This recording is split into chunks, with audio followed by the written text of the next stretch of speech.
m'appelle Jean-Michel Delisle, je suis président de la Société Delisle et je suis la 4e génération de bronziers d'art.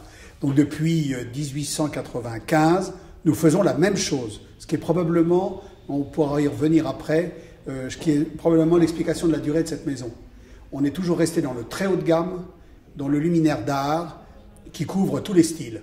En dépit de la création, qui est quelque chose de très important, beaucoup de nos clients viennent quand même à Paris pour retrouver Versailles, pour retrouver l'Institut de France, pour retrouver ces grands siècles français, le Louvre.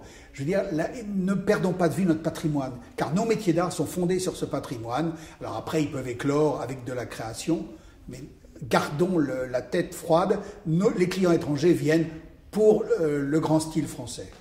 La France, qui a le plus grand nombre de métiers d'art, en exercice aujourd'hui, 217 métiers, aucun de ces métiers, ou très peu, peuvent amener des jeunes à avoir un niveau universitaire, de master ou de doctorat. Ça n'existe pas.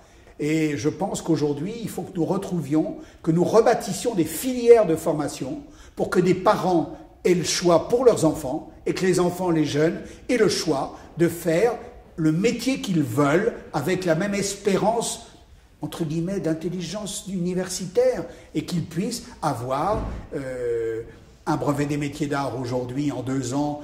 Probablement faudra-t-il qu'il ait le niveau licence en 3 ans, que nous puissions avoir des docteurs en métiers d'art. Une filière sans recherche est une filière inexistante.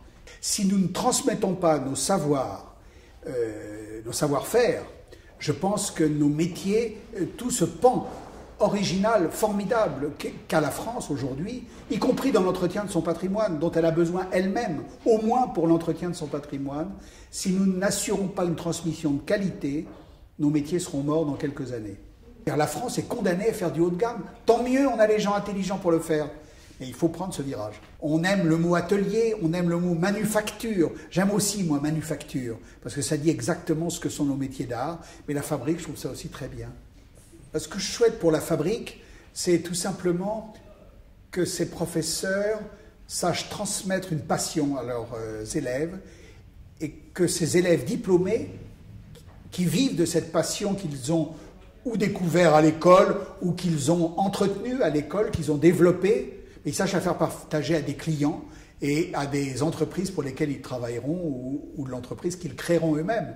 Car n'oubliez pas qu'à la Chambre de commerce, tout ce que nous rêvons, ce sont les créateurs d'entreprises.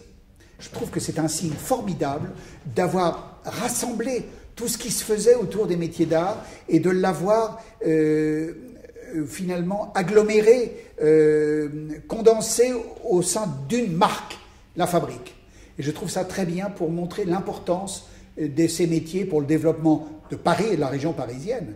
Car si je vous ai dit que la France était condamnée à l'excellence, Paris et la région Île-de-France sont condamnés 1000 fois plus encore à cette exigence, d'autant que les clients viennent du monde entier à Paris.